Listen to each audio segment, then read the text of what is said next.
Good morning बच्चों। आज हम लेसन नंबर 15 लोकगीत पढ़ेंगे और समझेंगे। लोकगीत भगवत शरण उपाध्याय द्वारा लिखा गया एक लेख है। लोकगीत का अर्थ है छोटे बड़े रीति रिवाजों रोज़ की ज़िंदगी में गाए जाने वाले ऐसे गीतों को शास्त्रीय संगीत से भिन्न रखकर हर बोली भाषा परिवेश औरत आदमी अपनी ज़िंदगी को खुशहाल बनाने और खुशियों को बांटने के लिए रचना करते हैं। अर्थात ये लोगों के द्वारा बनाए गए होते हैं। इसमें कोई म्यूज़िक बैंड की ज़रूरत नहीं होती है। लोग अपने ढोलक हारमोनियम किसी पर भी अपने गीत इवन ताली बजाकर भी अपने गीत का रचना करते हैं और अपना मनोरंजन करते हैं। इन गीतों को गाने के लिए संगीत की साधना की आवश्यकता नहीं पड़ती है। रोज़ इसके लिए कोई साधना करने की ज़रूरत नहीं आती। जो उनके मन में आता है वह गाने लग जाते हैं ताल मिलाकर। ये गीत भिन्न भिन्न प्रांतों में भिन्न भिन्न ढंग से मनाए जाते हैं। जैसे मध्य प्रदेश में 20-30 औरत आदमियों का दल बनाकर एक दूसरे के जवाब में गीत गाते हैं। भोजपुरी में विदेशिया के रूप में प्रचार हुआ। बुंदेलखंड में आल्हा के गाने के रूप में त्योहारों के समय में नहाने जाने के समय विवाह के मटकोर ज्योनर व जन्म के गीत भी बहुत प्रसिद्ध होते हैं। वास्तविक लोक गीत गांवों और देहातों की देन है। अर्थात भारत एक महान देश है। सभ्यताओं के प्रारंभिक काल से ही समस्त विश्व हमारी ओर आकर्षित रहा है। हमारे पहनावे के ऊपर अलग अलग लोकगीतों के ऊपर हमारे खान पान के ऊपर पूरा विश्व आकर्षित रहा है। धन वैभव की संपन्नता के कारण इस सोने की चिड़िया भी कहा गया। आध्यात्मिक ज्ञान और वेदों के कारण इसे विश्व गुरु की संज्ञा दी गई है। इन सब के साथ साथ हमारी समृद्ध लोक परंपरा ने हमें विश्व में सबसे कलात्मक देश के रूप में सर्वोच्च शिखर पर पहुंचा दिया है। अर्थात हमें सबसे ऊपर पहुंचा दिया है।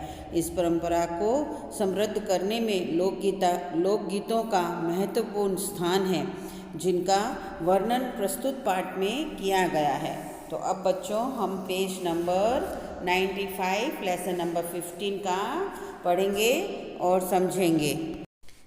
लोकगीत अपनी लोच ताजगी और लोकप्रियता में शास्त्रीय संगीत से भिन्न है। लोकगीत सीधे जनता के संगीत है।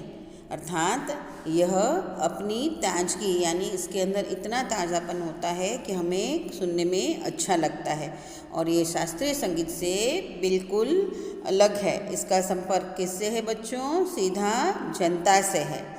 यह घर गांव और नगर के जनता के गीत हैं।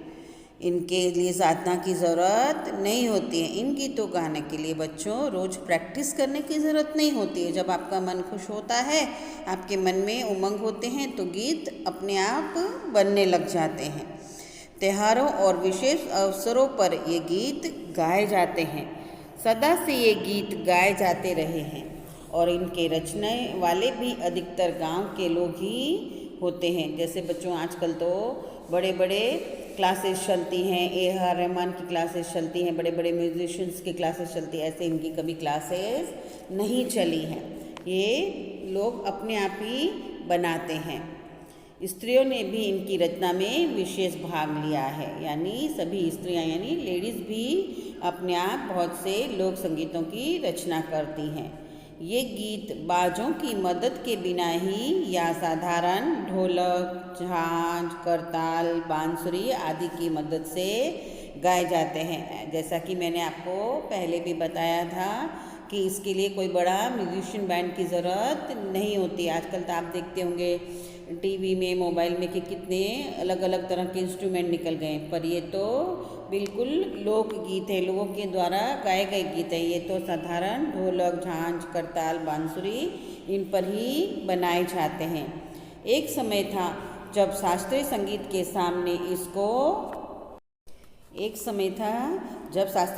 सामने इनको हे समझा जाता था, यानी छोटे समझे जाते थे गीत। अभी हाल तक इनकी बड़ी उपेक्षा की जाती थी। अर्थात इनको उपेक्षा की जाती थी कि लोकगीत भी कोई गाने जैसे होते हैं, पर देखो आजकल आप टीवी में डांस प्रोग्राम में सभी लोकगीतों का बहुत इम्पोर्टेंस है, सभी इसको बहुत लाइक करते हैं, सबको ये लोकगीत बहुत पसंद है। उसमें भी खास करके बंगाली, राजस्थानी, गुजराती, जैसे गुजराती में गरबा होता है ना, और पंजाबियों में भांगड़ा होता है। अभी हाल तक इनकी बड़ी उपेक्षा हो रही थी, पर इधर साधारण जनता की ओर जो लोगों की नज़र फिरी है तो साहित्य और कला के क्षेत्र में भी परिवर्तन हुआ है। अनेक लोगों ने विविध बोलियों के लोक साहित्य और लोकगीतों के संग्रह पर कमर बांधी है, और इस प्रकार के अनेक संग्रह अब तक प्रकाशित भी हो गए हैं। कमर बांधी यानी कमर कस ली है कि लोक संगीतों का बहुत प्रचार हो रहा है और लोग कर रहे हैं, और इनको संग्रह यानी इकट्ठा भी कर रहे हैं और प्रकाशित भी हो रहे हैं, और सब कला में इन गीतों के कारण परिवर्तन भी हुआ है। लोकगीतों के कई प्रकार हैं, अर्थात अलग अलग प्रकार हैं, जैसे कि मैंने अभी आपको बताया ना, गरबा, भांगड़ा। जैसा कि मैंने आपको बताया कि इनका एक प्रकार ओजस्वी और सजीव भी होता है। यह इस देशवासियों के आदिवासियों का संगीत है, जो कि आदिवासी लोग होते हैं। मध्य प्रदेश, दक्कन, झारखंड में गोंड खांड, उराव मुंडा, भील, संथाल आदि फैले हुए हैं। ये सब क्या है बच्चों?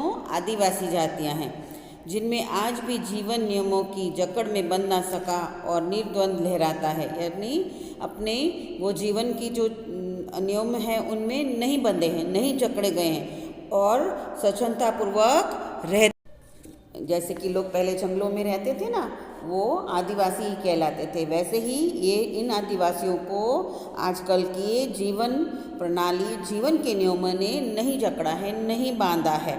ये अभी भी स्वच्छंदता पूर्वक रहते हैं।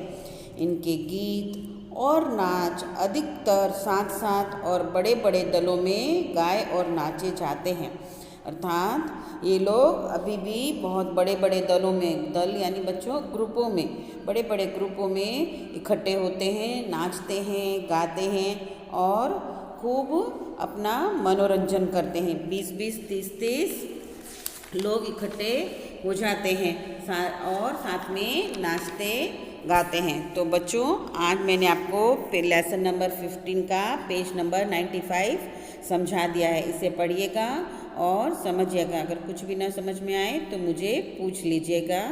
Thank you.